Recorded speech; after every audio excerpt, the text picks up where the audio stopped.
बिस्मिल्लाहिर्रहमानिर्रहीम। अस्सलामुअलैकुम स्टूडेंट्स। आज की इस वीडियो में हम डिस्कस करने जा रहे हैं 11th class physics. Chapter number है जी हमारा 4, वर्क एंड एनर्जी।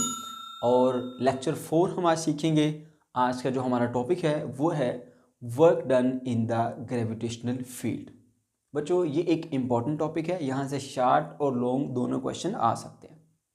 अब क्वेश्चन आपसे किस तरह से पूछा जा सकता है पेपर में, पहले मैं वही आपके साथ शेयर कर देता हूँ ताकि जब आप सीखेंगे तो आपके अंदर माइंड में वो चीज़ें पहले से हों।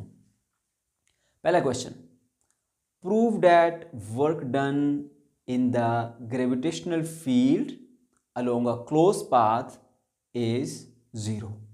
कि ग्रेविटेशनल फील्ड के अंदर एक क्लोज पाथ के अंदर रहते हुए जो आप वर्क करते हैं वो ज़ीरो है, ये साबित करें। दूसरा क्वेश्चन आपसे ये पूछा जा सकता है, work done in the gravitational field is independent of path. आपने ये प्रूव करना है, prove that the work done in the gravitational field is independent of path. ये दो क्वेश्चन आ सकते हैं जो मेन और ज़्यादा इंपॉर्टेंट है। इसके अलावा आपसे छोटे शार्ट क्वेश्चन में पूछा जा सकता है, डेफिनेशन पूछी जा सकती है कुछ, ठीक है। ग्रेविटेशनल फील्ड क्या होती है, फील्ड स्ट्रेंथ क्या होती है, कंजर्वेटिव फील्ड क्या होती है, कंजर्वेटिव फोर्स की एग्जाम्पल्स ऑब्जेक्टिव में पूछी जा सकती हैं, ठीक है। तो ये चीज़ें आपको सीखनी हैं। तो स्टार्ट करेंगे जी। सबसे पहले हम बात करेंगे ग्रेविटेशनल फील्ड होती क्या है। पहले मैं आपको ये डीपली एक्सप्लेन करता हूँ ताकि आपका कंसेप्ट जो है वो क्लियर हो जाए। देखो बच्चों, मैं एक मैग्नेट की हेल्प से ना आपको सिखाता हूँ। ये एक मैग्नेट है, उसका हम ये साउथ पोल जो है वो शो कर रहे हैं। अब इसके अराउंड ना एक रीजन है, यहाँ पे इस रीजन के अंदर अगर कोई और मैग्नेट आएगा तो वो फोर्स महसूस करेगा। अगर मैं यहाँ से इधर से एक नॉर्थ रखूँगा तो इसकी कोई रिपल्शन अट्रैक्शन नहीं होगी। यहाँ पर अगर मैं नॉर्थ वाला फेस लेके आता हूँ ऐसे तो कोई अट्रैक्शन नहीं होगी, इधर से भी कोई अट्रैक्शन नहीं, यहाँ से भी कोई अट्रैक्शन नहीं, इधर से आ जाए कोई अट्रैक्शन नहीं।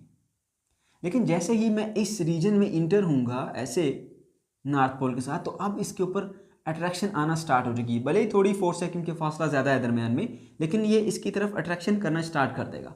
किसी भी डायरेक्शन से आप आ जाएं, इधर से आप आ जाएं, इसमें रीजन में जैसे इंटर होंगे इस रीजन में, तो आप फील करेंगे कि मैग्नेट जो है वो इसकी तरफ अट्रैक्शन फील कर रहा है, ठीक है। अब आप आगे आगे बढ़ते रहें, यहाँ पे ले आए, इस लोकेशन पर ले आए, तो हर जगह किसी भी पॉइंट के ऊपर ले इस रीजन में, तो वो अट्रैक्शन जो है वो करेगा, ठीक है।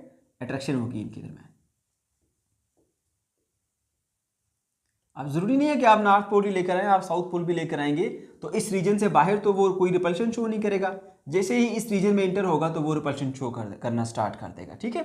तो एक मैग्नेट के गिर्द ये एक रीजन है, ठीक है, कि जहां पर कोई दूसरा मैग्नेट आएगा तो वो फोर्स महसूस करेगा। ये जो रीजन है, ये जो इलाका है, ये इस मैग्नेट की फील्ड है जिसको हम मैग्नेटिक फील्ड कहते हैं। मैंने मैग्नेटिक फील्ड की एग्जांपल से इसलिए समझाया क्योंकि ये हमने रियल लाइफ में देखा हुआ होता है, ठीक है। ओके, तो आपने देख लिया कि इस मैग्नेट के इर्द गिर्द एक खास इलाका है कि जहां पर कोई और मैग्नेट आएगा तो वो फोर्स महसूस करेगा। तो हमने कहा कि ये इस मैग्नेट की फील्ड है जिसे हम मैग्नेटिक फील्ड कहते हैं। इसी तरह से अर्थ के इर्द गिर्द भी एक ख़ास इलाका होता है, एक रीजन होता है कि जहाँ पर कोई ऑब्जेक्ट आएगा तो वो अर्थ की ग्रेविटेशनल फोर्स को फील करेगा, ठीक है। तो मैं यहाँ पे ड्रा कर देता हूँ, छोटी सी अर्थ बना देता हूँ मैं यहाँ पर। ये आगे जी हमारे पास अर्थ, और इसके अराउंड ये इसका सेंटर है, इसके अराउंड भी एक ऐसा रीजन होगा कि जहाँ पर कोई ऑब्जेक्ट आएगा तो वो अर्थ की ग्रेविटेशनल फोर्स को फील करेगा, जिसकी वजह से ऑब्जेक्ट जो है वो अर्थ की तरफ अट्रैक्ट होती है ऐसे, ठीक है। अब ये जो रीजन है ना अराउंड द अर्थ, इस रीजन को हम ग्रेविटेशनल फील्ड कहते हैं, ठीक है। ओके, इसको हम डिफाइन कैसे करेंगे जरा देखिए। The region around the earth in which it can exert it's gravitational force on the other bodies is called gravitational field. तो आपको यहाँ से समझ आ गई होगी, ये बेसिकली अर्थ के अराउंड एक रीजन है, एक इलाका है कि जिस इलाके में कोई ऑब्जेक्ट आएगा तो वो अर्थ की ग्रेविटेशनल फोर्स को महसूस करेगा, ठीक है। तो उम्मीद करता हूँ कि आपको इस मैग्नेट वाली एग्जांपल से अच्छा से समझ आ गया होगा कि ग्रेविटेशनल फील्ड क्या होता है, क्योंकि इसको तो ऑब्जर्व करना थोड़ा सा मुश्किल होता है, लेकिन इसको हम आसानी से ऑब्जर्व कर सकते हैं। हमने रियल लाइफ में मैग्नेट से खेला होता है, ठीक है, तो हमें पता होता है कि हम एक खास डिस्टेंस तक अगर लाएंगे तो फिर वो अट्रैक्शन शो करता है, उससे पहले अट्रैक्शन शो नहीं करेगा। ठीक है, तो बच्चों ये था हमारा फर्स्ट पॉइंट जिसमें हमने देखा कि ग्रेविटेशनल फील्ड होती क्या है। अब नंबर 2 पॉइंट के हम डिस्कस करेंगे ग्रेविटेशनल फील्ड स्ट्रेंथ को। ग्रेविटेशनल फील्ड स्ट्रेंथ क्या होती है बच्चों? बिल्कुल सिंपल और आसान है ये पॉइंट भी।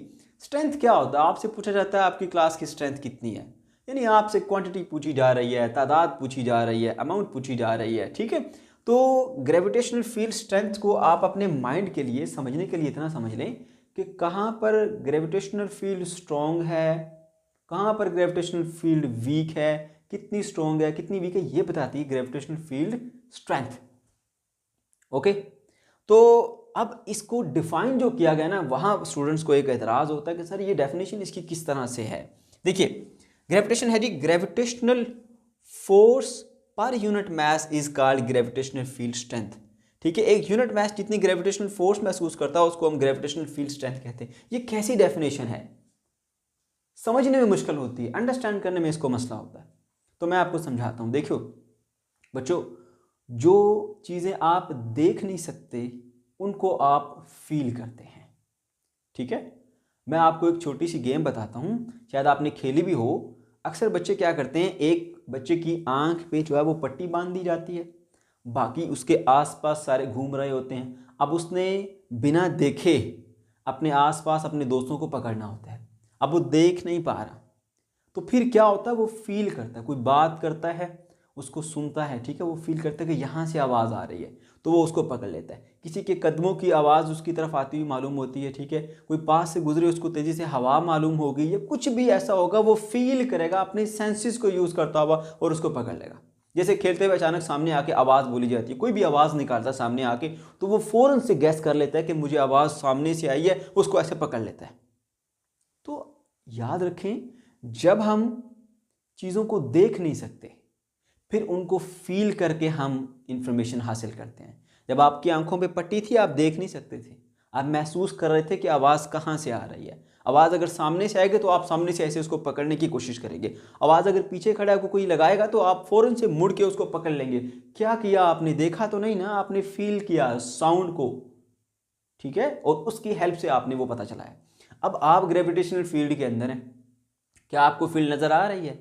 क्या आपको लगता है ये फील्ड इधर, मुझे कोई ऐसी कोई ऑब्जेक्ट नज़र आ रही है जिसमें मैं कहूँ ये देखो ये फील्ड है?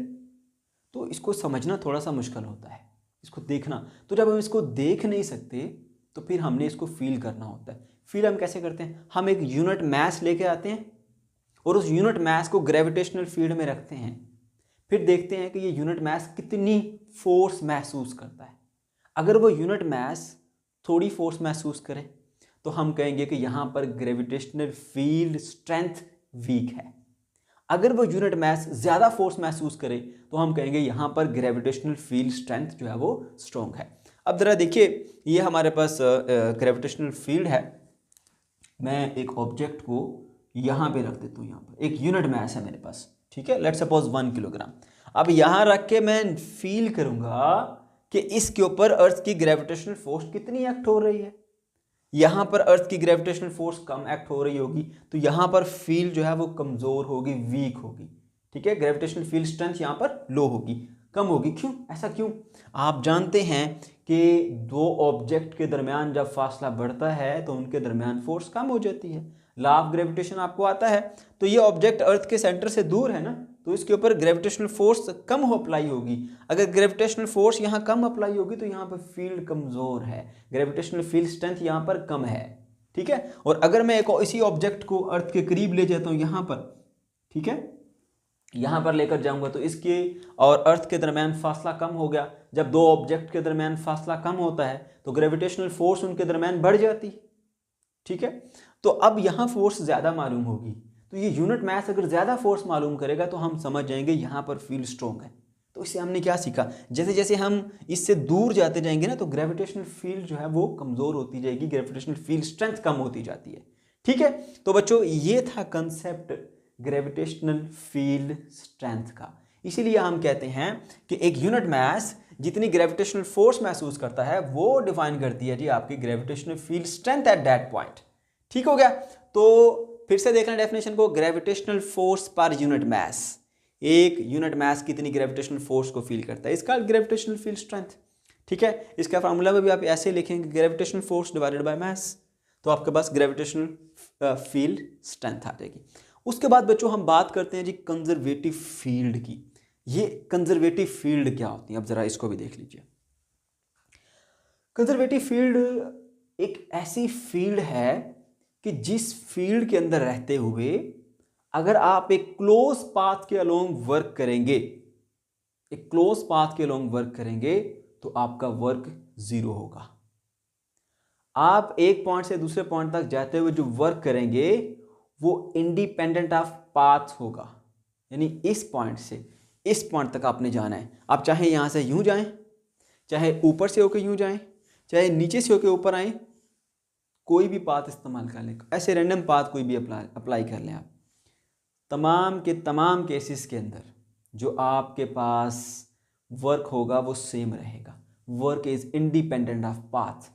ठीक है, तो ऐसी फील्ड जिसमें अगर क्लोज पाथ में वर्क करें तो वो जीरो होगा, ऐसी फील्ड कि जिसमें एक पॉइंट से दूसरे पॉइंट तक जाते हुए हम कोई सा पाथ यूज कर लें, वर्क जो है वो आपके पास सेम आए, तो हम कहेंगे जी ये हमारे पास जो फील्ड है ये कंजर्वेटिव फील्ड है। इसको हम कैसे डिफाइन करते हैं जरा देखिए। The field in which the work done is independent of path followed are work done in a close path is zero. दोनों बातें मैंने बता दी आपको, और यही हमारे दो मेन पॉइंट हैं कि जिनको हमने प्रूव करना है। ठीक है, अब ये भी कहा जा सकता है कि प्रूव करें कि जो ग्रेविटेशनल फील्ड है वो एक कंजर्वेटिव फील्ड है, ऐसा भी क्वेश्चन आपसे पूछा जा सकता है। ठीक है, तो इसलिए ये चीज़ माइंड में रखें कि ये क्या होता है। इसकी जो एग्जांपल है हमारे पास इलेक्ट्रिक फील्ड है, यानी एक चार्ज के अलोंग जो फील्ड होती है, इलेक्ट्रिक फील्ड भी कंजर्वेटिव फील्ड है। ग्रेविटेशनल फील्ड की एग्जांपल आप ले सकते हैं। ठीक है, ये भी एक कंजर्वेटिव फील्ड है, उसको हम अभी प्रूव भी करेंगे। ठीक है, अच्छा जी, उसके बाद अगर हम बात करें कंजर्वेटिव फोर्सेस की, तो इसी से रिलेटेड फोर्सेस जो ग्रेविटेशनल फील्ड में जो फोर्स होती है उसको ग्रेविटेशनल फोर्स कहते हैं। तो ग्रेविटेशनल फोर्स जो है वो कंजर्वेटिव फोर्स कहलाती है। इलेक्ट्रिक फील्ड में जो फोर्स होती है वो इलेक्ट्रिक फोर्स होती है और उसको हम कंजर्वेटिव फोर्स कहते हैं। नॉन कंजर्वेटिव फोर्स कौन सी होती हैं? ऐसी फोर्सेज होती हैं जो नॉन कंजर्वेटिव फोर्सेज के जो डिफरेंट पाथ के अलोंग डिफरेंट वे में लगती हैं। ठीक है, पाथ चेंज करेंगे तो उन फोर्स की वैल्यू चेंज हो जाएगी, उसमें हमारे पास फ्रिक्शनल फोर्स आ जाती है और नॉर्मल रिएक्शन फोर्स आ जाती है। तो बच्चों अब हम बढ़ते हैं जी अपने जो मेन हमारा टास्क है, जो हमने प्रूव करना था कि work done along a close path in the gravitational field is zero. तो चलिए उसको प्रूव करते हैं। Work done along the close path, कोई सा क्लोज पाथ ले लें। हम एक ट्राइंगल की शेप ले सकते हैं। आप देखें ये ट्राइंगल की शेप है। ठीक है, आप यहाँ से इधर जाएं, फिर इधर आएँ और फिर वापस उसी पॉइंट पर आ जाएंगे, तो ये एक क्लोज पाथ बन जाता है। कोई सा क्लोज पाथ ले सकते हैं आप, एक रेक्टेंगल ले सकते हैं, एक स्क्वायर ले सकते हैं। ठीक है, तो हमने ये एक इजी सा क्लोज पाथ ले लिया, ये ट्राइंगुलर शेप है। ठीक है, अब हमने ये प्रूव करना मैथमेटिकली कि देखो ये एक क्लोज पाथ है, इसके ऊपर बॉडी ने कुछ वर्क किया इस क्लोज पाथ के अलोंग। ठीक है, और वो वर्क जो है वो कितना है? जीरो है। टोटल वर्क जो है इस क्लोज पाथ के अलोंग कितना है? जीरो। ये बात हमने प्रूव करनी है। ठीक है, तो चलिए जी देखते हैं। ये पाथ, ये आप देख सकते हैं एक ट्रायंगुलर शेप में है। इसमें जो 3 साइड्स हैं, इसकी इस पाथ की लेंथ को d1 का नाम दे दें, इसको हमने d2 का नाम दिया और इसको हमने d का नाम दे दिया। ठीक है, तो हम एक ऑब्जेक्ट लेते हैं जो कि इस पाथ के अलोंग पहले यूं जाता है, उसके बाद फिर यूं आता है और उसके बाद फिर यहाँ पर, तो ये एक क्लोज पाथ बनाता है। मैंने यहाँ पर एरो से शो किया उसको, उसके पाथ को। ठीक है, तो अब हम इसके जो 3 साइड्स हैं ना, तीनों साइड्स के अलोंग वर्क कैलकुलेट करते हैं, उस सारे वर्क को फिर ऐड कर लेंगे और देखेंगे वो टोटल वर्क हमारे पास जीरो होता है या नहीं होता। चलिए देखते हैं जी। सबसे पहले हम जी वर्क कैलकुलेट कर लेते हैं, work from C to B। ठीक है, यहां से स्टार्ट कर लेते हैं ना हम, यहां से इसका जो नाम है ना इस साइड का वो C भी है, C पॉइंट से B पॉइंट तक। ठीक है, और ये जो फासला है उस फासले का नाम हमने D2 रखा था। ठीक है, D1 है। चलें जी इसको D1 कर देते हैं ताकि कंफ्यूजन ना हो, इसको हम D2 कर देते हैं। ठीक है, ओके, तो work from C point to B point, C point से बी पॉइंट पर जाते हुए जो वर्क हमने कैलकुलेट करना है। ठीक हो गया? जरा देखिए वर्क आप कैसे कैलकुलेट करते हैं। वर्क आपके पास बराबर होता है W is equals to F D cos of theta. ठीक है, तो सी पॉइंट से डी पॉइंट तक जाते हुए जो इसने फोर्स इसके ऊपर एक्ट हो रही है, क्योंकि हम ग्रेविटेशनल फील्ड के अंदर वर्क कैलकुलेट करना चाह रहे हैं, तो यहां पर जो फोर्स इसके ऊपर एक्ट होगी वो ग्रेविटेशनल फोर्स होगी जो कि वेट के बराबर होती है। तो वेट को मैंने W से शो किया। अब वो वेट जो है वो याद रखें हमेशा डाउनवर्ड एक्ट होता है। ठीक है, तो इसके ऊपर जो वेट की फोर्स है वो इस तरह से एक्ट हो रही है W। ठीक है, और बॉडी का डिस्प्लेसमेंट इस डायरेक्शन में। तो आप मुझे बताइए कि इस केस के अंदर डिस्प्लेसमेंट इधर है और जो फोर्स है वेट की वो नीचे है, इनके दरमियान एंगल क्या बनता है 90 डिग्री का। ठीक है, तो वर्क क्या होगा फिर हमारे पास W from C point to B point is equals to force क्या है W। ठीक है, और डिस्प्लेसमेंट क्या कवर किया इसने जाते हुए इधर को D2। ठीक है, और कॉज ऑफ थीटा होता है। अब थीटा की वैल्यू यहां पर कितनी है 90 डिग्री इस केस के अंदर, क्योंकि वेट ऑलवेज एक्टिंग डाउनवर्ड। ठीक है, नीचे को एक्ट हो रहा है, डिस्प्लेसमेंट इस डायरेक्शन में है, तो दोनों में हमारे पास जो एंगल बनता है वो 90 डिग्री का बनता है। और आप जानते हैं कि कॉस 90 डिग्री पे क्या होता है 0 होता है, WD2 into 0। So the work from point C to B is 0, कुछ भी वर्क नहीं होगा। ठीक है, 0 वर्क है। ओके, फिर इस पाथ के अलोंग देख लेते हैं। अब यहां से यहां पर जाते हुए कितना वर्क हुआ। ठीक है, वो वर्क हो जाए हमारा W from point B to point A, point B से पॉइंट A पर जाते हुए। ठीक है, ये डायग्राम मैंने बिल्कुल आपकी बुक के अकॉर्डिंग इसलिए बनाई है ताकि आपको समझने में आसानी हो। जब आप याद करते हैं तो बुक से याद करते हैं, तो अगर मैं डायग्राम कुछ और बनाऊंगा बुक में कुछ और होगी तो शायद आपको कन्फ्यूजन हो सके।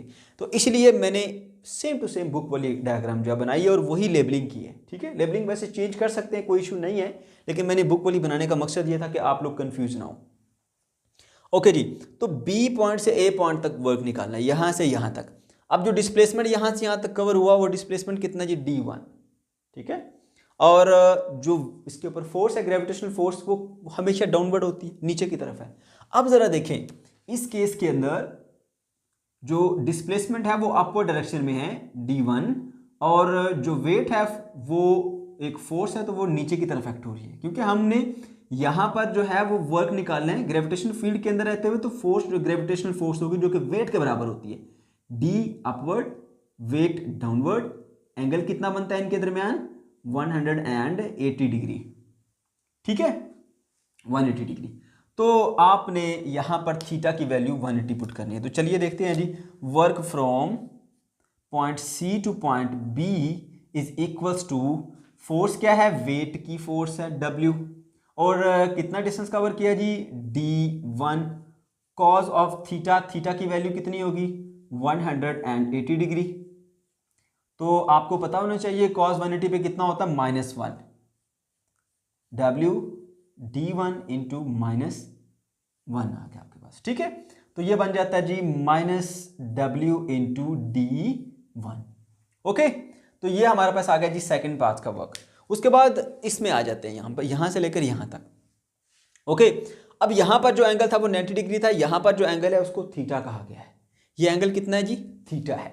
ओके, अब ऊपर से पॉइंट A से पॉइंट C तक बॉडी आ रही, पहले यूं गई थी फिर यूं गई थी, अब यूं आ रही है पॉइंट A से पॉइंट C तक। तो अब हमने वर्क निकालना है, the work from point A to point C। तो पॉइंट A से पॉइंट C तक हमने वर्क निकालना है। तो क्या करेंगे जी, W from A to C is equals to, अब यहां पर जो फोर्स है वो डाउनवर्ड एक्ट कर रही है इधर को, देखिए जी ऐसे W, और जो डिस्प्लेसमेंट कवर हो रहा है वो D, वो इस डायरेक्शन में आ रहा है। तो इनके दरमियान एंगल कितना होगा जी थीटा एंगल होगा। ये देखें, ये एक लाइन है और ये दूसरी लाइन है, इन दोनों के दरमियान एंगल कितना है ये थीटा। अगर मैं इसके पैरेलल ये लाइन ड्रा करता हूं तो इसमें भी एंगल कितना होगा थीटा। ये मैथ्स का कंसेप्ट है, यानी अगर ये एक ऐसे मैं एक एंगल बनाता हूं थीटा, अब इस लाइन के पैरेलल में जितनी भी लाइंस ड्रा कर लूँ ना ऐसे, ये भी थीटा होगा, ये भी थीटा होगा, ये भी थीटा होगा, इसके साथ पैरेलल ड्रा करता रहूँ, ये सबके सब एंगल थीटा होगी। अब क्योंकि ये एंगल थीटा है तो ये वेट ऐसे डाउनवर्ड एक्ट कर रहा है, ठीक है, तो ये भी इसके साथ पैरेलल है, तो यहाँ पर भी एंगल थीटा ही होगा। तो अब इसके दरम्यान कोई वैल्यू हमें पता नहीं है एग्जैक्ट वैल्यू कितनी है, तो ये थीटा है तो थीटा ही रहेगी। अब यहाँ वेट कितना है जी, फोर्स वेट के बराबर है W, और जो डिस्प्लेसमेंट कवर किया वो कितना है जी D, साथ में आएगा कॉस थीटा की वैल्यू पता नहीं है तो थीटा ही रहेगी ऐसे। अब देखिए जी यहाँ पर ये हमारे पास आ गया जी थर्ड टाइम में वर्क, थर्ड पार्ट में। अब जरा देखिए क्या इन तीनों को ऐड करने से टोटल वर्क 0 मिलेगा? ये तो है 0, इसको तो ऐड करने की जरूरत नहीं, ये तो 0 है। इसको और इसको ऐड करने से आपको वर्क 0 मिलना चाहिए। इसकी वैल्यू क्या है -WD1, मगर ये तो WD cos थीटा है। ये अगर WD1 बने, इसको इसके साथ ऐड करेंगे तो फिर ये 0 होगा, तो ये तो WD1 नहीं बना हुआ, तो फिर क्या टोटल वर्क 0 नहीं है? 0 है। अब जरा देखिएगा कैसे 0 है, असल पॉइंट आपको अब बताने लगा हूं मैं। देखिए यहां लिखा हुआ WD cos थीटा, ठीक है। आप ना इसको देखें, यहां से लेकर यहां तक ये लेंथ है D, ठीक है, मैंने यहां पर भी शो किया, चले यहां देख लें।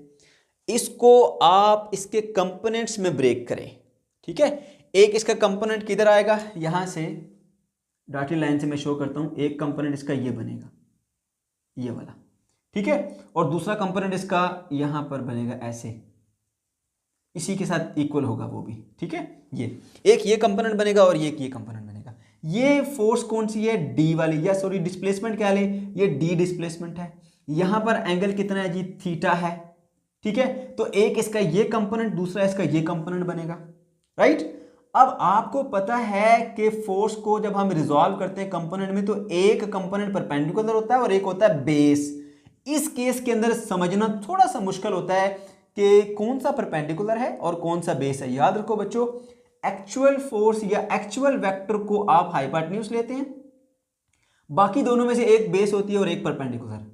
बेस की निशानी यह है कि एंगल थीटा हमेशा असल वेक्टर और बेस के दरमियान में होता है। यहां पर एंगल थीटा पाया जा रहा है, इसका मतलब ये बेस है और ये परपेंडिकुलर है। अब अगर ये बेस है तो इसके साथ cos थीटा आएगा, ये परपेंडिकुलर है तो इसके साथ sin थीटा आएगा। इसीलिए मैंने यहां पर ये देखें, ये मैंने d डिस्प्लेसमेंट रखा, ठीक है, इसको रिजॉल्व किया कंपोनेंट में, एक ये कंपोनेंट दूसरा ये कंपोनेंट। अगर ये d है तो ये d cos थीटा बनेगा और ये वाला d sin थीटा बनेगा, ठीक है। अब जरा गौर कीजिए कि यहां से लेकर यहां तक लेंथ किसके बराबर है, d1 के, और d जो हमारे पास ये वाला डिस्प्लेसमेंट है, इसका एक कंपोनेंट वो भी d1 के बराबर है। इस कंपोनेंट का नाम क्या है, d cos थीटा। ये देखें d cos थीटा किसके बराबर है जी, d1 के। फिर सुने, यहां पर एंगल है थीटा, ये है डिस्प्लेसमेंट d, इसको कंपोनेंट्स में ब्रेक करें। एक कंपोनेंट ये बनेगा, मैंने ब्लैक डॉटेड लाइन से शो किया, दूसरा कंपोनेंट यहां पर बनेगा। अब अगर एंगल थीटा यहां पर है तो थीटा हमेशा असल वेक्टर और बेस के दरमियान में होता है। ये हमारा असल वेक्टर है डिस्प्लेसमेंट का, और ये इसका एक कंपोनेंट, ये बेस वाला कंपोनेंट है, इसलिए ये d है तो ये d cos थीटा बनेगा। लेकिन ये d cos theta actually d1 की लेंथ के बराबर है, इसीलिए लिखा कि d1 is equal to d cos theta. इसको लाजमी अपनी बुक पे नोट कर लें ताकि आपको कंफ्यूजन ना हो। यहां पर आप रेफरेंस देंगे कि जो आपके पास d1 है वो बराबर है जी d cos ऑफ थीटा के, ठीक है। तो ये जो d cos थीटा की वैल्यू है ना, ये d cos थीटा की वैल्यू, इसकी जगह आप d1 लिख दें, ठीक है। So the work is equals to w d1, ठीक है। इसकी जगह हमने क्या पुट कर दिया, d1, क्योंकि d cos थीटा d1 के बराबर है। d1 यहां से लेकर यहां तक लेंथ है, और ये d है उसका एक कंपोनेंट जो बेस है d cos थीटा, और ये d1 दोनों लेंथ में इक्वल है, इसलिए d cos थीटा को मैं d1 से रिप्लेस कर देता हूं तो ये WD1 बन जाएगा, ठीक है। अब इन सबको मैं वर्क को जो है वो मैं ऐड करता हूं। टोटल वर्क जो आपके पास आएगा, वर्क टोटल वो आएगा जी work from point C to B plus work from point B to A work from point B to point A plus work from point A to point C, work from point A to point C. ये आपने यहां पर तीनों को add कर देना। पहला work कितना था सी से बी तक, वो तो था 0, ठीक है। और उसके बाद ये बी से ए तक जो वर्क था वो माइनस WD1 था, और WA से C तक वो कितना था, WA से C तक DW1 या WD1, ये आ गया आपके पास। अब देख ली, ये WD1 ये भी WD1, ये नेगेटिव और ये पॉजिटिव, ये आपस में कैंसिल हो जाते हैं ऐसे, तो आपके पास जो टोटल वर्क आएगा वो क्या आएगा, 0। तो हमने देख लिया कि ग्रेविटेशनल फील्ड के अंदर रहते हुए अगर हम एक क्लोज पाथ में वर्क करते हैं तो क्लोज पाथ में जो हमारा वर्क होगा वो क्या होगा जी, 0 हो जाएगा। स्टूडेंट्स, अब हमने देखना है कि work done in the gravitational field is independent of path. मतलब एक पॉइंट से दूसरे पॉइंट तक, यानी एक पॉइंट ये है, दूसरा पॉइंट ये है, इस पॉइंट से इस पॉइंट तक आते हुए जो वर्क होता है वो इंडिपेंडेंट ऑफ पाथ है। अब यहां से यहां इस पाथ से आए, जितना वर्क किया, यहां से यूं आए और फिर इस पाथ पे आए, उतना ही वर्क होगा। यानी इस पाथ पे जितना वर्क होगा इस पाथ पर भी उतना ही वर्क होगा। इसके अलावा आप यहां से यूं भी आ जाएं, ठीक है। पंजाब की बुक में एक और भी पाथ शो किया गया, एक तो ये पाथ है, दूसरा ये पाथ है और तीसरा ये पाथ भी शो किया गया। तो आप इस पाथ के अलोंग आए, चाहे इस पाथ के अलोंग आए, चाहे इस पाथ के अलोंग आए, जो आपके पास वर्क डन होगा वो सेम रहेगा, ठीक है। तो चलिए जी इसको मैथमेटिकली प्रूफ करते हैं। अब हमने क्या सपोज किया, ये ट्रायंगुलर पाथ ही हमने लिया है। अब इस ट्रायंगुलर पाथ में एक पॉइंट ए से पहले बी पर आएंगे और बी से फिर सी पर जाएंगे, ए से बी पर और बी से सी पर। ये पहला पाथ, एक पाथ कर लें, चले इसका पाथ 2 मैंने नाम दिया है, ये एक पाथ है। और दूसरा पाथ कौन सा कि आप ए से डायरेक्ट सी पर जा रहे हैं, ये 2 पाथ है। हम प्रूव करेंगे कि इस पाथ के अलोंग जो वर्क है और इस पाथ के अलोंग जो वर्क है वो दोनों बराबर है। तो चलिए स्टार्ट करते हैं। सबसे पहले हम ये देखते हैं जी पाथ 1 के अलोंग वर्क कितना है जी।